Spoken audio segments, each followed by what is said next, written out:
You've got to really, really enjoy a car to keep it 40 years. And if you have a Nissan 350Z or 370Z, then congrats, because without this thing, they wouldn't be here. This is the grandfather of the Z cars, the 1976 Datsun 280Z, known in Japan as the Fair Lady Z. And it's quite the interesting little machine with a little bit of a troubled past. And this example only has 78,000 original miles on it, and it's immaculate. And what exactly does salad dressing have to do with it? Stick around to the end to find out. In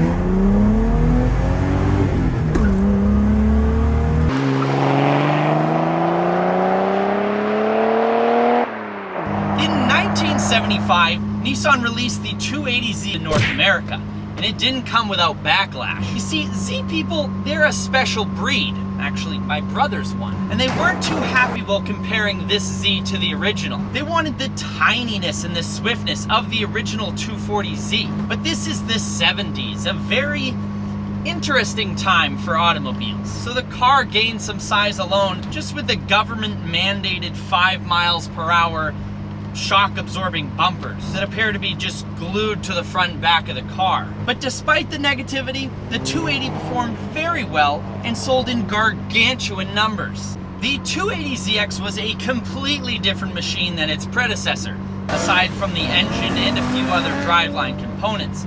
And it was available as a 2-seater or a 4-seater 2+2 model. It was a much heavier and softer car than the 260Z was. The 280 had softer suspension, better sound insulation, more plush seating, and even came available with high-end stereos. The 280 even borrows some parts from the luxurious Datsun 810, like the rear axle and the power steering system, of which this one isn't equipped. The Bluebird 910 inspired the suspension setup on the 280 with its McPherson front struts and independent rear suspension.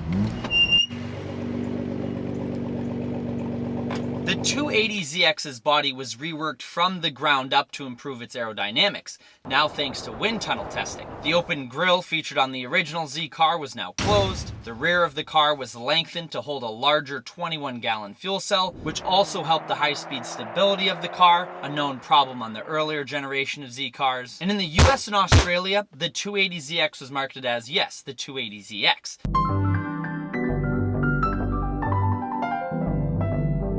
But in Japan, it was marketed as the Fair Lady Z, and the Japanese market actually got 2 engine options, while all other export cars just got 1.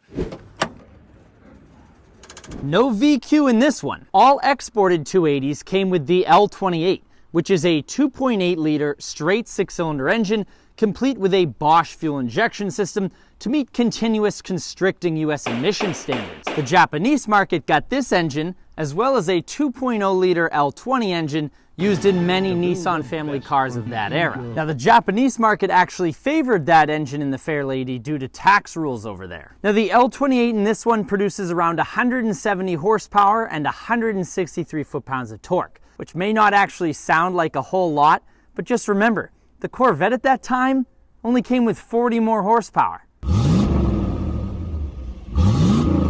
So in all reality, this really isn't too shabby for the time. Then again, it's not like it has to push around a whole lot.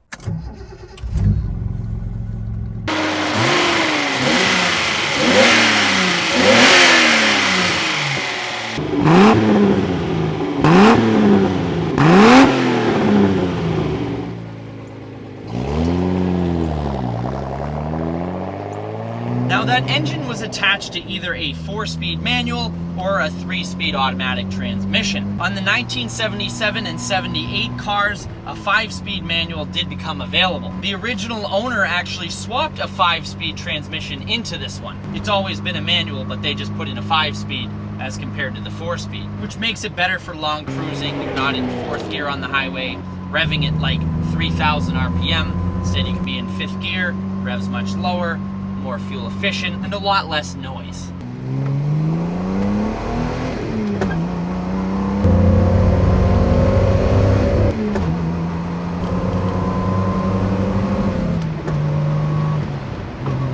Oh, man, that's fun.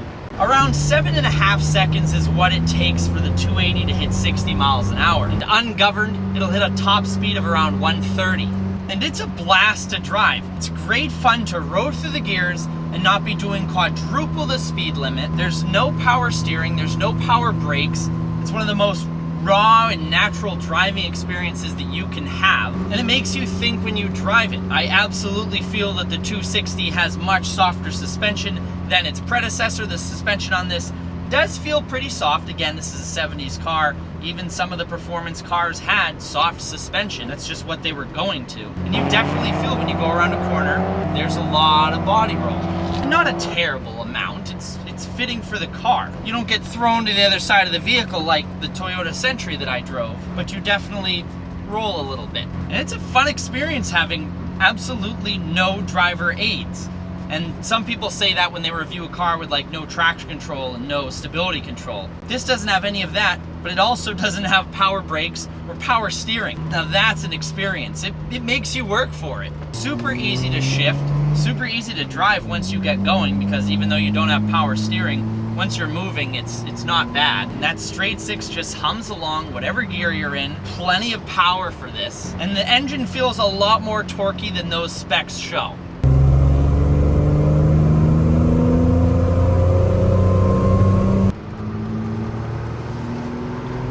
Man, that's a blast. This 1976 is just a 2-owner car, and the first owner had it for 40 years. That's incredible. And you can tell this thing is immaculate.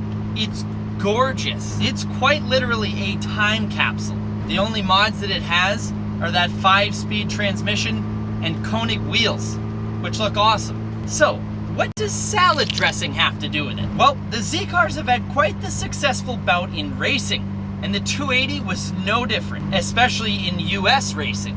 In 1979, the Bob Sharp Racing 280ZX won the SCCA C production category, and one of the prominent racing drivers on that team? For actor Paul Newman, this is the season when his skills as a racing driver have come to full maturity. Mr. Paul Newman, you've definitely dipped your fries in his ketchup before.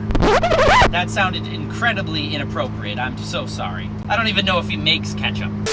Thank you guys very much for watching. I'll see you in the next video. Happy motoring.